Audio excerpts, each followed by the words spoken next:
Live from KSAT 12, the 6 o'clock news starts right now. Tonight, new video from yesterday's incident on Highway 281 showing DPS troopers shooting at the suspects during a chase that ended along Highway 281. We first brought you this story yesterday on the news at 6. Erica Hernandez breaks down what happened and what exactly we see in this video. Video sent to KSAT by a viewer shows a scary end to the situation on the city's north side yesterday. In the video, DPS troopers are seen trying to pull over the suspect's vehicle on Highway 281 near Loop 1604. Lieutenant Jason Reyes originally said the suspect sped away to avoid being arrested after being seen breaking into cars at South Park Mall. Reyes also says the suspects rammed their car into a DPS vehicle. The video shows at least one trooper firing their gun at the suspects and the DPS vehicle hitting the suspect's car. 3 suspects were eventually arrested. One of them was taken to the hospital for minor injuries. DPS says they are all facing charges that could include evading arrest, burglary of a vehicle, and/or aggravated assault. Erica Hernandez, KSAT 12 News. At last check, the 3 suspects arrested have not been identified. Now, we have sent emails to DPS asking for an update on the situation. So far, we have not heard back. A local business targeted by thieves not once, but twice in just a few days. This time, copper thieves, causing more than $150,000 in damage. Our Jonathan Cotto speaks with the regional manager of this doggy daycare, who says their grand opening has been delayed. Dogtopia, a dog daycare that's under construction on the 3800 block of Broadway in Alamo Heights, was burglarized. We've been looking to get built, get our Dogtopia up and running here in Alamo Heights area. And on Sunday, Easter weekend, we did get broken into, hit hard on our AC unit and the copper taken out of it. But once wasn't enough for the thieves. They came back for more a few days later. One of them actually getting shocked in the process, leaving behind these wire cutters. Their objective? One key element that can have a payout of up to $4 per pound. It's obviously a dangerous endeavor for these guys, but yeah, they're obviously coming for copper. Mark Olson walking us through the moments the copper thieves arrived early Wednesday morning. Surveillance cameras on property showing this woman getting out of a dark-colored van and cutting through the fence. She's coming around the corner to go and scope the area. The suspects cutting and taking most of the installed copper wiring from the building and even cutting copper wires from this newly installed AC unit, causing major financial setbacks for the business. The setback's about $150,000, almost $200,000. Also our community, our employees that have been looking to start and get into working and supporting their families, they're having to wait a little bit as well now. Olson says their grand opening was set for May 1st, but with the level of damage, now they're working twice as hard to have a grand opening set for at least the second week in May. I know people with children that are just, hey, I got to wait 30 days for this because someone broke in. That's hard. And when you're explaining that to them, it's a different story. So these people who are doing this, I would just ask them, hey, you're not just hurting the businesses and trying to help yourselves, but you're hurting the people living around you as well. San Antonio police are working on getting fingerprints and identifying the woman in this video. Jonathan Cotto, KSAT 12 News. Let's see if we can catch some copper thieves. Well, moving on now, San Antonio police detaining a driver on suspicion of DWI after he crashed into a utility pole. Happened about 2:30 this morning near the intersection of Ritterman Road and Gibbs Sprawl. That's on the northeast side. According to police, the man rolled his sedan into the utility pole. No injuries reported. He was taken into custody after being evaluated at the scene. His name has not been released. 18-wheelers carrying around 80,000 pounds of onions crashed this morning after rear-ending a dump truck. Happened about 2:15 this morning on I-35 near O'Connor. SAPD says the cleanup process was lengthy. All of the onions had to be unloaded, then the trailer had to be detached. It took several hours to complete. The driver of the dump truck was taken to a nearby hospital as a precaution. The driver in the 18-wheeler was not injured. San Antonio Councilman Clayton Perry was sentenced this morning for a drunken hit-and-run crash in November. The judge gave him deferred adjudication. That's a type of probation that, if Perry completes successfully, will get his charges dismissed.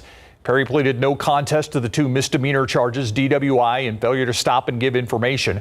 San Antonio police say the Northside councilman was drinking on November 6th before he crashed his Jeep head-on into a Honda Civic, then left the scene.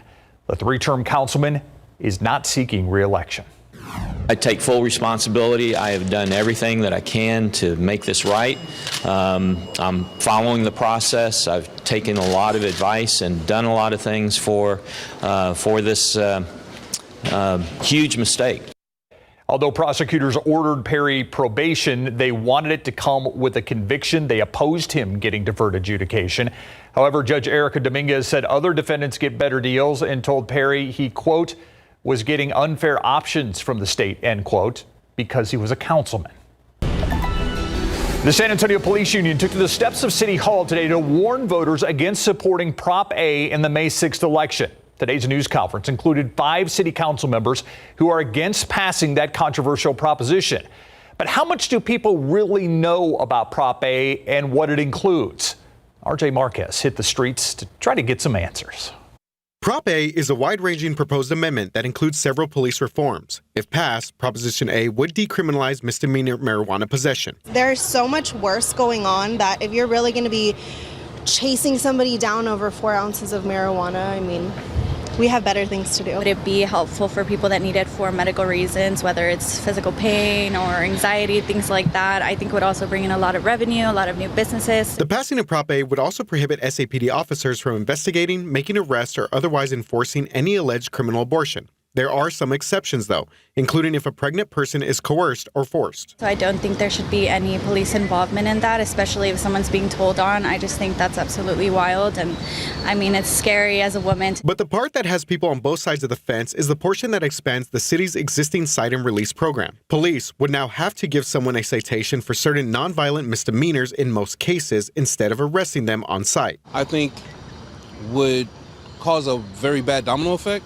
But if you vote against it, I think they should go back and reorganize and reassess everything that's on the plate. I do agree with the mom and pop shops, the smaller businesses. I don't think it's right. I don't think it's fair. That's kind of what they're putting their life into. I'd probably definitely try to vote against it, I'm assuming, just because of everything that's going on. And there are questions about whether much of the proposition is even legal, with the city attorney saying the city would not enforce most of it even if it passed. And we have all this information on Proposition A on our website, KSAT.com. Remember, early voting starts on April 24th, and the election will take place on May 6th. Reporting from downtown San Antonio, RJ Marquez, KSAT 12 News. And to get that full breakdown of Prop A, learn more about it, just scan this QR code on your screen. We also have sample ballots and everything you need to know ahead of the May 6th election. Fiesta season almost here. The festivities begin with one of Fiesta's newest events, Fiesta Fit Fest. It's in its second year. It's located at UTSA's main campus, and that's where we find our John Paul Barajas taking in the sights, the sounds, keeping us up to date on what people can expect. And John Paul, if I remember right, last year, wasn't this Fit Fest where you rode a tricycle? I did. I rode a tricycle in boots. I gave that up for this year. I wanted to spare the viewers. I really wanted to take part in what's going on right now is the beer mile. We got a couple guys coming right here dressed up. We got a UTSA baseball jersey and then the Pride right there. I wanted to be a part of that. I just didn't know if I was allowed to have 4 beers and 4 laps while on the job. So instead, I'm gonna give it a shot at being a pitcher. I'm feeling kind of Nolan Ryan-esque. We'll see how it goes. Watch out, Matt. I throw pretty fast. All right, that didn't work out. Well, what about golf? We'll give it a shot at being Tiger Woods. Thank you, Sarah. Appreciate that. 8-foot putt. This one, I'm feeling not confident, to be honest. Oh, so close. All right, that wasn't going as planned. How about UTSA's Frank Harris? Give it a shot at quarterback. Thank you, Lily. All right, you see this slight post here? It's a humongous offensive lineman. But, well, you guys have seen me fail at a lot today. So let's take a look and listen to what Jenny Carnes with San Antonio Sport has to say about Fiesta Fit Fest. We wanted to create something that's really unique to Fiesta, especially this year when we're kicking off the Fiesta season. And we like to say, burn it to earn it. It's okay to find some balance, you know, have some fun, eat your chicken on a stick, but come out and do a workout. So that's what this weekend is all about. All right, guys, you obviously saw that apparently I'm not an athlete, but you can come check that out for yourself and give it a shot. They got activities for all ages out here. And if you can't make it out today, don't even worry about it. This is just the kickoff event. You still got Saturday and Sunday. Tomorrow, they'll have the 5 and 10Ks along with free workout classes from F45, Orange Theory, beer yoga. The Army's here to give you a workout and get you into shape. Lots of things to do. And then the big event is on Sunday. All those free workout classes will also be happening Sunday, but then they have the Le Tap San Antonio cycling race. It is a part of the Tour de France, one of the first here in North America, so you're not going to want to miss it. Come check out Fiesta Fit Fest. Viva Fiesta. John Paul Barajas, KSAT 12 News. All right, John Paul, before you go, you did the baseball, you did the golf, you did the football. You were 0 for 3, so clearly you needed to stick to the trike.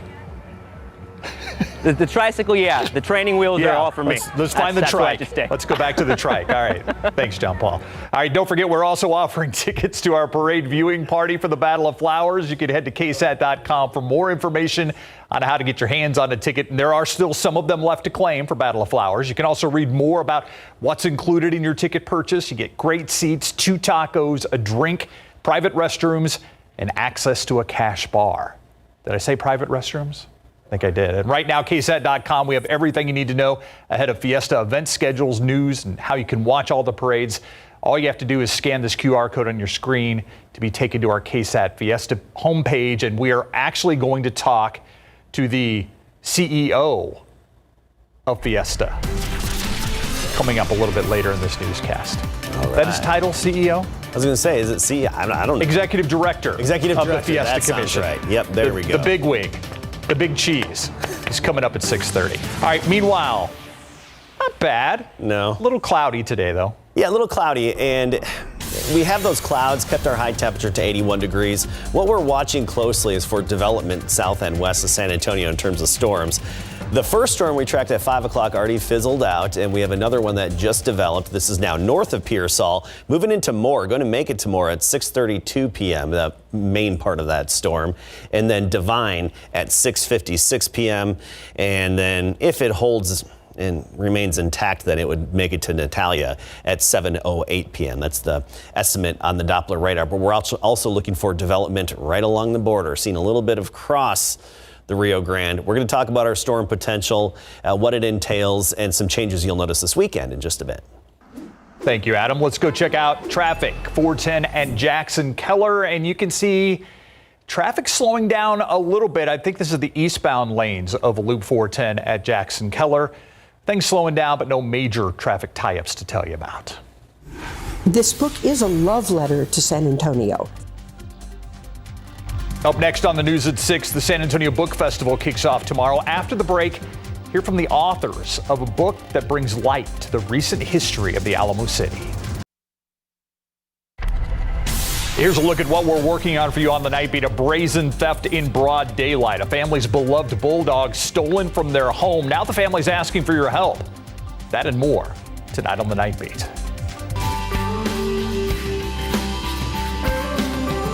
It's right around the corner. Saturday's San Antonio Book Festival will include a book that would be great for someone new to town. San Antonio City on a Mission takes a fresh look at bits of recent history that even locals may not know. Plus, the book is filled with photos, many taken by renowned photographer Al Rendon. Jesse DeGriato tonight talks with co-authors, former Mayor Henry Cisneros and biographer Catherine Nixon Cook.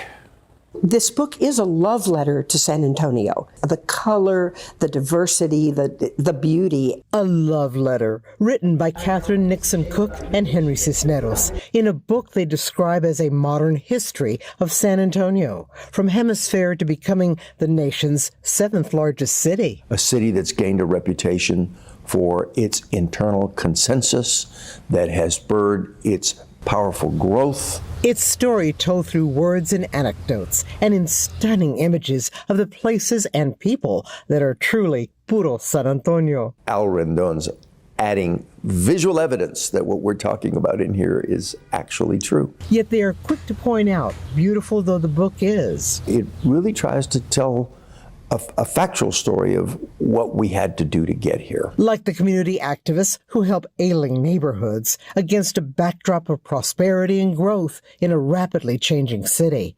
The play on words in the title, they say, is intentional. Because San Antonio is, in fact, built on a mission, San Antonio de Valero, and we have a mission in the sense of the word of what we want to accomplish in the future. The consensus, as reflected in the book, says Cisneros. Respect for the heritage, respect for the multicultural dimension. With La Familia, family, at its heart.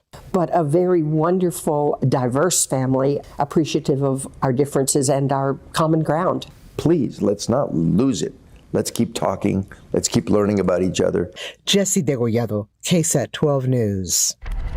Let's not lose it, man. Beautiful photography in that book. All right, this is where the action is tonight, or at least some of it. This is the Poteet Strawberry Festival. Gates opened at 6 o'clock. You see the parking lot filling up. And will rain be a concern for some of the people out there, Adam Cass? Okay, yeah, and I was going to touch on that. So right now, I wouldn't say it's a concern. It's one of those situations where you want to have your Weather Authority app ready and the notifications enabled. That is the best way for us to get the information to you the fastest. Even if there's lightning detected within X miles of your area, blip, it'll tell you that. And then you can go to your vehicle. You're safe indoors when it comes to even just lightning out there. So we'll keep a very close eye on the radar. And of course, update you accordingly through the night on air and especially on the KSAT Weather Authority app and even online. And even live reports if we need it. Much warmer tomorrow, then cooler and less humid as we get into Sunday. So let's start with the storm potential before we get into the weekend. We had one brief thunderstorm near I-35 that dissipated before it could make it to Poteet. It was headed toward Poteet, and now just north of Pearsall, one downpour, a little bit of lightning, could be some pea-size hail within this, but probably not yet. This is just southwest of Moore, just starting to clip Moore. This is headed to the northeast at 20 miles per hour. The latest info would take it to Divine High School by 6:48 p.m., Natalia at 7:01. Assuming it stays together, Lytle at 7:16, and the city of Atascosa at 7:29 p.m. Latest scan there that you just saw from the radar come in does show that little purple area, probably a very small area of non-damaging hail that's about to cross over I-35 at this time. So we're watching for the breaks in the clouds and the sunnier spots through the day today. That's where you build up the most instability. And particularly, we're looking closer to the Rio Grande. Watching for these field of cumulus clouds to blossom really quickly to indicate something developing, most likely in Mexico, that could then head our way. One computer model in particular has been hinting at this evening, 7, 8 o'clock, some development along the Rio Grande, and then that development pushing our way and even making it to San Antonio around 10 p.m. Do I think this is likely? No. I would say it's a possibility and not a probability. But the reason we're watching it closely is because should this materialize, the off chance a storm develops, it could become strong to severe really quickly. That's why we'll be babysitting the radar. And then tomorrow morning, just low clouds, some fog and drizzle to start the day, leading to some afternoon sunshine. Those rain chances, 20% through midnight. I think our primary time to be on the alert for this, or just, have that extra eye and ear to the sky, is through midnight. And thereafter, we should be okay. Dew points in the 60s. It's muggy. It's sticky. You feel the humidity. Gonzales, a dew point of 72, 70 in Seguin. This is that spring-like humidity. But the dry line's off to the west in the hill country, even stretching to Uvalde, up to Lakey, in between Junction and Fredericksburg. That's going to pay us a visit again tomorrow, and then actually move through along with the cold front. So a very sticky and humid start to the day tomorrow. But by midday, the dry line drops the dew points, and tomorrow afternoon and evening, the cold front really sweeps away all the humidity. So tomorrow, we'll have that patchy fog and a little bit of dampness early at 7 a.m., 67 degrees, and then sunny with a lower humidity at noon, 93 the high temperature.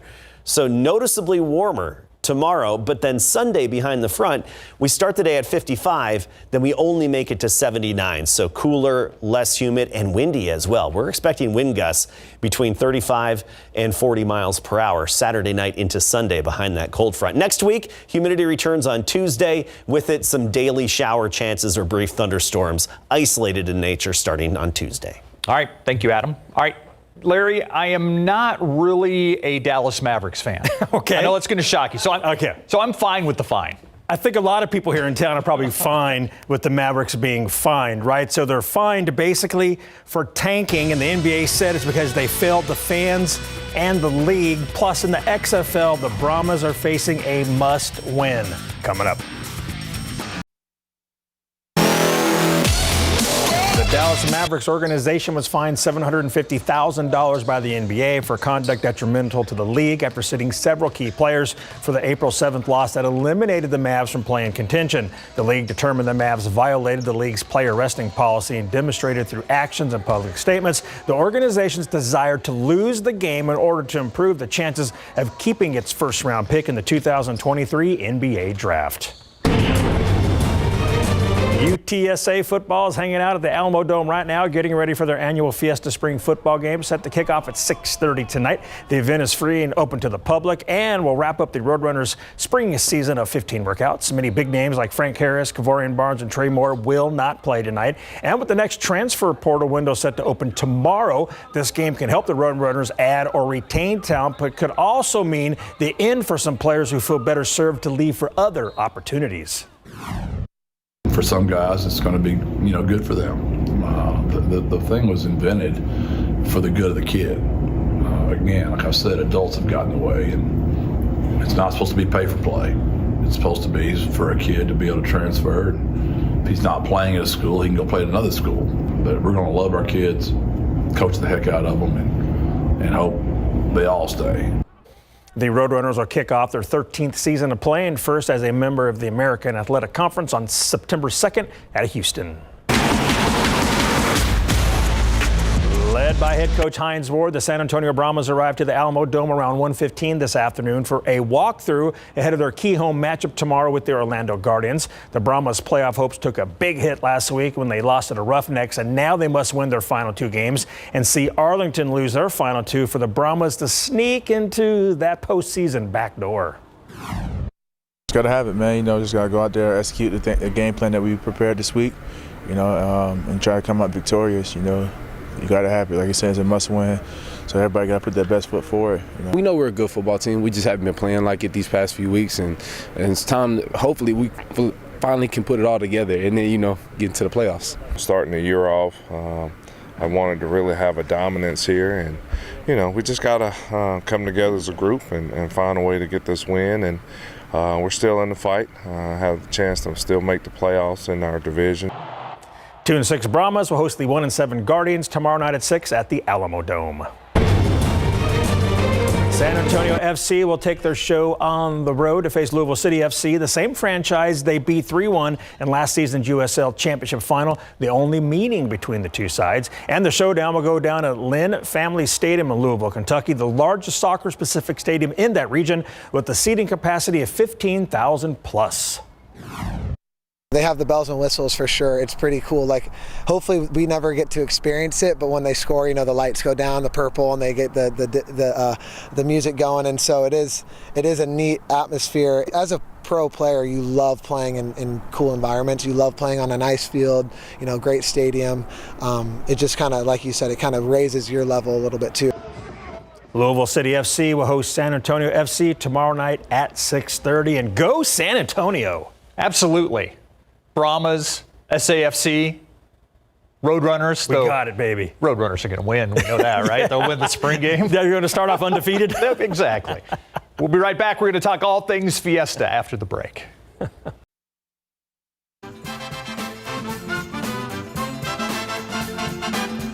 right, we've got a little KSAT Q&A with a kick here. We're going to talk about all things Fiesta. Think about it. Less than a week from today, next Thursday, Fiesta officially kicks off with Fiesta at Travis Park.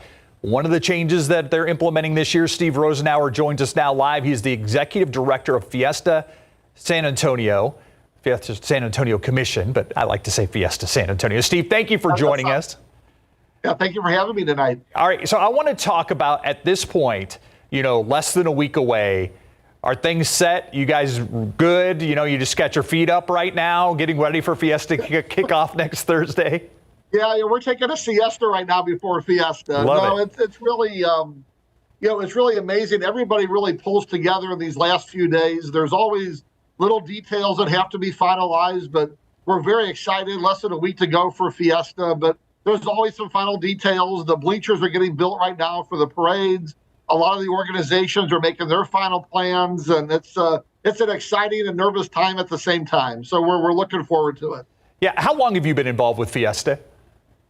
I've been involved more than 25 years. I was with the Oyster Making St. Mary's for a number of years, and have been here at the Fiesta Commission for the last 2.5 years. So obviously, a lot of time with Fiesta, and really, that's why I really love being involved in Fiesta and just watching the city come together to support all these great organizations and their causes. That's why we do it. Yeah, that's what I was going to ask. I mean, obviously, it's something you're passionate about if you've been involved with it for this long. And, I love the camaraderie. I love the fact that this is one thing the city all gets behind, other than, when the Spurs win a world championship. Fiesta, right. We know Fiesta is going to happen every year. We don't know about the Spurs. So I love that. Let's go through event by event. We have Fiesta officially kicking off Fiesta next Thursday at Travis Park. That's a change. Why the change? Correct. Why the change to Travis Park this year? With the construction and the planned construction on Alamo and in Hemisphere, we really looked at different options and really kind of chose Travis Park for the new location. Because it was downtown, but also because a lot of great organizations do great events in Travis Park, Jazz Alive and the Taco Fest and so many different events, the ice skating rink. So we really thought that Travis Park still keeps us downtown, but it puts us in a location that people are familiar with about attending events. So we really wanted to make sure that we did have a great location for Fiesta. It is the opening ceremony. It's going to be on April the 20th, next Thursday from 4 to 10 p.m. So we're looking forward to it. But again, finding a new home for Fiesta this year, it was important to find a location that people are familiar with. Do you anticipate going back to Hemisphere in years to come? Well, the plan right now is once Civic Park is up and running for the organizations, the discussion now is for the plan to move Fiesta to Civic Park, Hemisphere construction. So we'll see how that looks for 24, but we're really kind of working with the city and Hemisphere on all those great additions downtown for the Hemisphere Park. Yeah, I love that idea. Yeah, moving it to the new Civic Park would be great. All right, and by the way, there's a lot of road construction. Via Park and Ride may be the best way to get down to Fiesta next Thursday.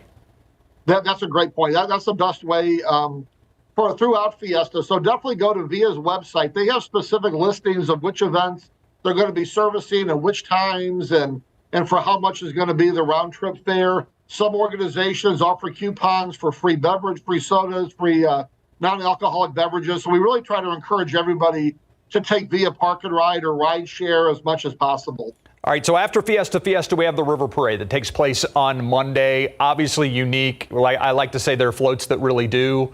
I mean, how excited are you for this event? You know what? I love the Texas Cavaliers River Parade. I think it is so unique. It highlights one of the main tourist attractions in Texas, which is the River Walk. But to be able to tell people that this parade has floats that really float, I just think it's something that's super unique. And really the Texas Cavaliers, they do such a great job of raising money for children's charities that the purpose behind the event is amazing, in addition to just the fact of how they can pull up all these floats and make it look so great on the River Walk. So it's really a great combination of highlighting an iconic San Antonio treasure with a great organization. All right, Battle of Flowers comes next. That's, of course, the Friday after the River Parade. So it's not next Friday, not for a week from today, but 2 weeks from today, we have the Battle of Flowers.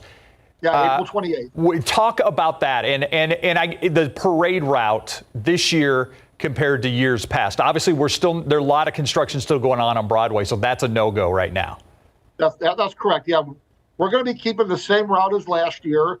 It's going to start up on Main Avenue by San Antonio College. And San Antonio College has been a great partner and supporter for the parades, letting the parades have the forming area there. They're going to have some parking available for $15. It's going to be a great experience. San Antonio College has really stepped up the last couple of years. So the parade route, again, will be like last year, start on Main and kind of wean its way through Crockett Park, then through Madison Square Park on Lexington, eventually going to St. Mary's, to Brooklyn, to Avenue E, And the one change this year, though, and thanks to the city and Public Works, we're going to be able to actually extend the parade route and go further on Commerce all the way down to Santa Rosa and then Santa Rosa up to Martin.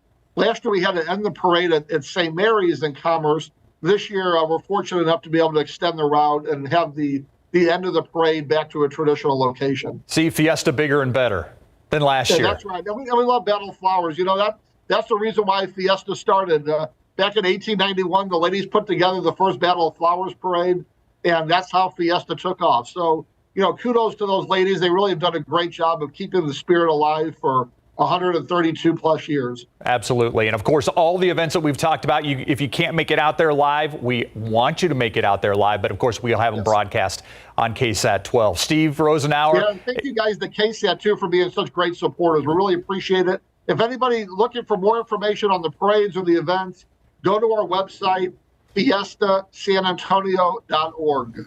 fiestasanantonio.org. You can get tickets there as well, right? That is correct. Yeah, we have a link to purchase parade tickets, whether it's bleachers or street chairs that are sold by about 100 of our nonprofit organizations in San Antonio. I love it. So again, a great way to party with a purpose and support a lot of nonprofit organizations that support the citizens of San Antonio throughout the whole year. Yep. Bring us all together. Steve Rosenauer, Executive Director of Fiesta Commission San Antonio.